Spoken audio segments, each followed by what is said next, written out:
بسم اللہ الرحمن الرحیم۔ السلام علیکم ورحمۃ اللہ وبرکاتہ۔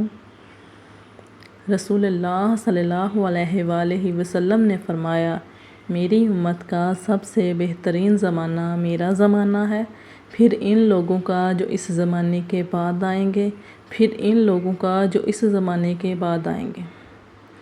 حضرت عمران رضی اللہ عنہ کہتے ہیں کہ مجھے یاد نہیں کہ حضرات صلی اللہ علیہ وآلہ وسلم نے اپنے دور کے بعد 2 زمانوں کا ذکر کیا یا 3 کا۔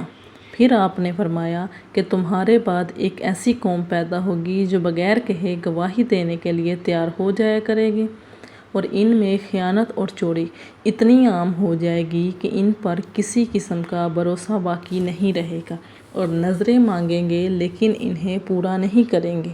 حرام مال کھا کھا کر ان پر موٹاپا عام ہو جائے گا۔ ایک صاحب نے نبی کریم صلی اللہ علیہ وآلہ وسلم سے پوچھا، اسلام کی کون سی حالت افضل ہے؟